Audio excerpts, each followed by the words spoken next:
हम इससे रिलेटेड एक दो न्यूमेरिकल देखते हैं। अच्छा हाँ, एक और एक चीज है कि ये जो इलेक्ट्रोमैग्नेटिक वेव होती है, कितनी प्रकार की वेव है जो हमें पढ़नी है, वो ये रही। Radio waves, microwave, infrared, visible और अल्ट्रावायलेट रेज, फिर एक्स रेज और फिर लास्ट में आती है गामा रेज। हम ये बोलते हैं कि ये जो रेडियो वेव्स होती हैं, इनकी जो वेवलेंथ होती है वो सबसे ज्यादा होती है, इनका जो लैम्डा होता है वो सबसे ज्यादा होता है, और जो सबसे लास्ट में होती है गामा रेज, इनका लैम्डा सबसे कम होता है। क्लियर है? अच्छा, अब विजिबल में कौन कौन आती हैं? विजिबल रेज का मतलब होता है जो हम देख सकते हैं, विजिबल, VIBGYOR मतलब विबग्योर। अब विबग्योर में से हमने नहीं मतलब साइंटिस्ट ने आई को हटा दिया है ना, आई को हटा चुके हैं। अब वहां पे से कौन रह जाता है? वीबीग्योर। तो अब क्या बन जाएगा निमोनिक? वीबीग्योर, मतलब violet, blue, green, yellow, orange और रेड। और रेड के जो बाद में आएगी वो इंफ्रारेड, फिर माइक्रोवेव और रेडियो वेव। वायलेट के बाद में आएगी अल्ट्रावायलेट, अल्ट्रावायलेट फिर एक्स रेज, फिर गामा रेज। सबसे कम वेवलेंथ गामा रेज, सबसे ज्यादा वेवलेंथ रेडियो वेव। इनमें से यही जो विजिबल रेज का रेंज है, या फिर हम इनका ऑर्डर देखें कि किसकी वेवलेंथ ज्यादा होती है, किसकी वेवलेंथ कम होती है, यही नीट 2019 का क्वेश्चन था। क्लियर है? तो कभी कभी आसान सवाल जो है कहीं से भी बन जाते हैं। हाँ, एक चीज आप बहुत ध्यान से याद रखिएगा कि अगर आप किसी भी कॉम्पिटिटिव एग्जाम की बात कर रहे हैं तो आप किसी भी चैप्टर को छोड़िएगा नहीं। हर एक चैप्टर चाहे वो छोटे से छोटा हो आपके बहुत काम का है। क्यों? क्योंकि जब एग्जामिनर क्वेश्चन पेपर बनाता है तो ये नहीं सोचता कि आसान क्वेश्चन हमें कहाँ से देना है, वो कहीं से भी आसान क्वेश्चन बना सकता है ना। आप चाहे जितना कठिन चैप्टर पढ़ लेंगे, आपको लगेगा वहां से आसान आ ही नहीं सकता, वहां से भी आसान बन सकते हैं। और आप कितना भी आसान चैप्टर पढ़ लें, वहां से भी वो कठिन सवाल बना सकता है। इसीलिए हमें कोई भी चैप्टर नहीं छोड़ना, हमें सब कुछ पढ़ना है। अब पढ़ने का अलग अलग तरीका होता है जो कि मैं अपने वीडियोस में आपको शेयर करूंगा, जो कि मेरा एक्सपीरियंस है अभी तक का। क्लियर? अब ये वेव है, हम इसके क्वेश्चंस देखते हैं जो हम इस फॉर्मूले से डेराइव कर सकते हैं। ठीक है? तो nu is equal to C lambda. Suppose आपको एक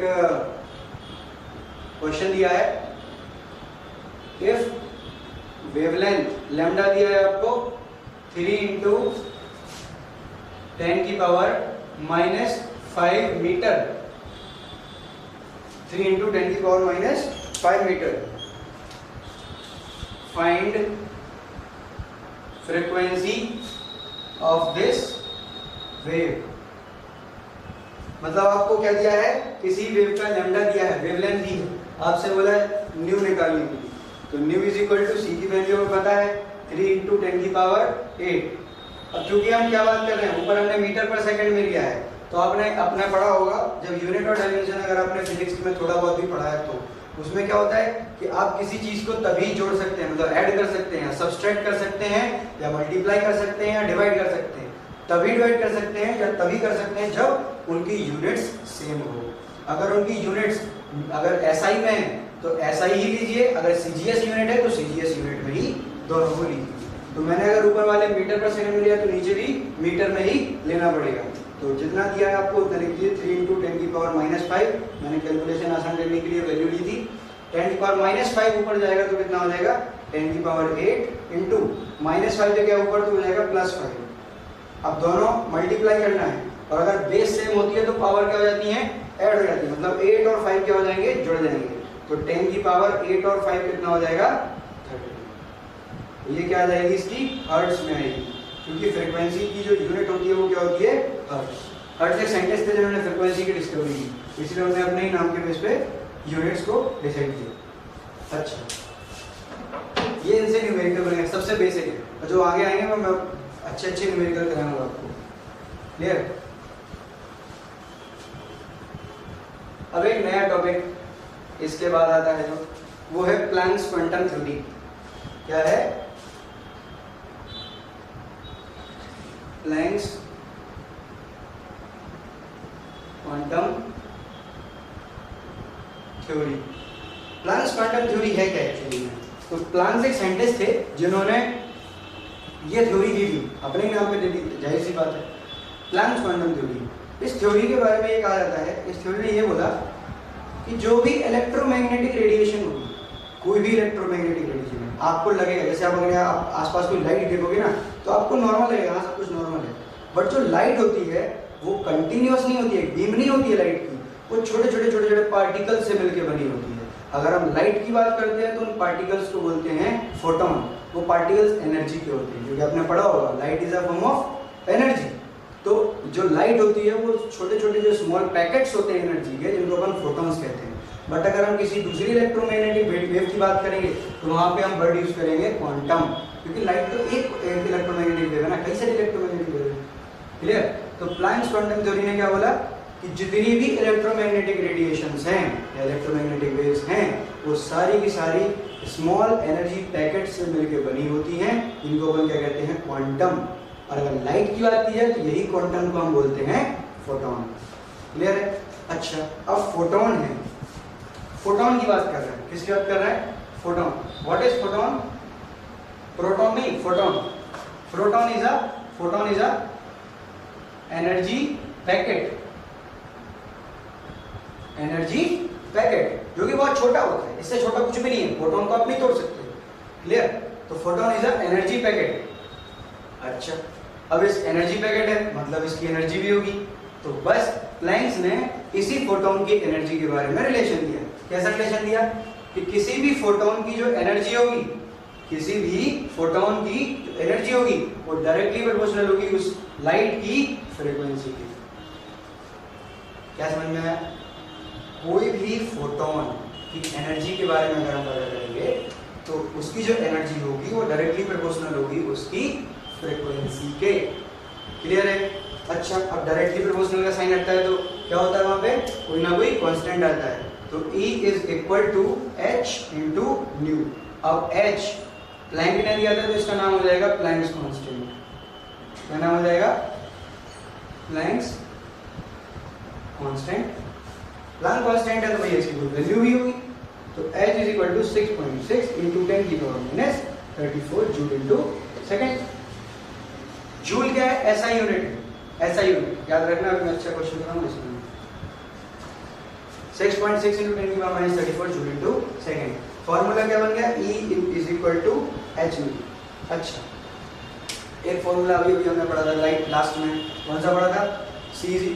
new is equal to C by lambda. आप जितने भी फॉर्मूले मैं आपको वीडियोस में पढ़ाऊंगा हर एक चैप्टर वाइज आप उसके शॉर्ट नोट्स भी बना सकते हैं। जितने भी फॉर्मूले हैं आप एक जगह लिख लें तो आपको क्या होगी, बहुत आसानी होगी जब आप बाद में रिवीजन करोगे। क्योंकि आप जब भी कोई पेपर देने जाते हो तो आपके मन में होता है कि यार वो रहेगी, ये चीज़ रहेगी, ये चीज़ रहेगी। क्लियर है? तो आप पहले से उन फॉर्मूले को एक जगह रख लीजिए ताकि वो फॉर्मूले आपको 1 घंटे में सारे देख लो तो आपको तुरंत रिकॉल हो जाए। क्लियर है? अच्छा, प्लैंक्स कांस्टेंट की हमने वैल्यू रख दी, E is equal to H हो गया। अब हम करते हैं इसमें सवाल।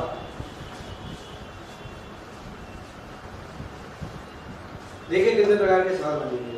पहला सवाल तो ऐसा बन सकता है कि मान लीजिए किसी की भी फ्रीक्वेंसी दे दी आपको कितनी भी हर्ट्ज, तो आपसे डायरेक्ट फॉर्मूला रख देना E is equal to H new.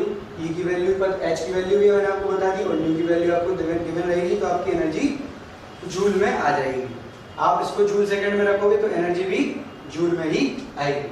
Clear है?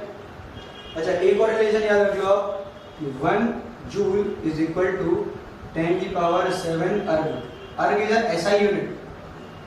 अर्ग क्या होती है? SI यूनिट होती है। एनर्जी दोनों ही एनर्जी की यूनिट है, बट वो ये SI यूनिट है और वो CGS यूनिट है। अच्छा, E is equal to H into nu. Clear है? अच्छा, सेकेंड टाइप का सवाल क्या बन सकता है? अच्छा, आपको मान लीजिए किसी की लैम्डा दिया है, किसी का लैम्डा दिया है, कितना दिया? आपको दिया मान लीजिए 2 इंटू 10 की पावर माइनस 15 मीटर, मीटर में दिया है। क्या में दिया है? Metre. Find energy of photon. Energy find करना है फोटोन की, कैसे फाइंड करें? एनर्जी इज इक्वल टू क्या पढ़ा है मैंने फॉर्मूला? H into new. लेकिन भैया हमें न्यू से कम तो है नहीं, हमें कैसे काम है? लैम्डा से। तो E इज इक्वल टू हम क्या करेंगे? H न्यू को क्या ले लेंगे? C by lambda. H C by lambda आपका फॉर्मूला बन जाएगा।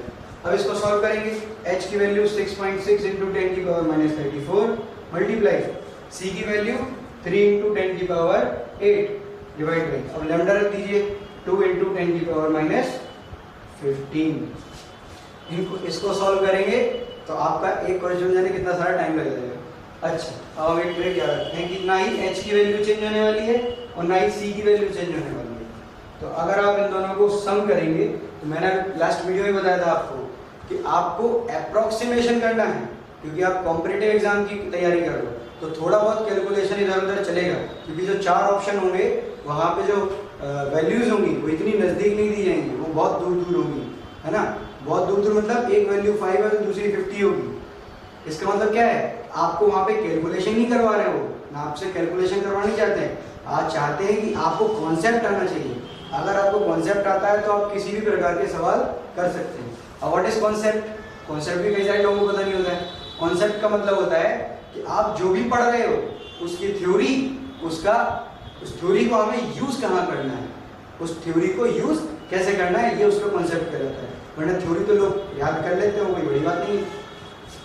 इसीलिए मैं आपको अपने वीडियोस में न्यूमेरिकल्स पे ज़्यादा फोकस करूँगा, क्योंकि मैं चाहता हूँ आपको कॉन्सेप्ट पता चले।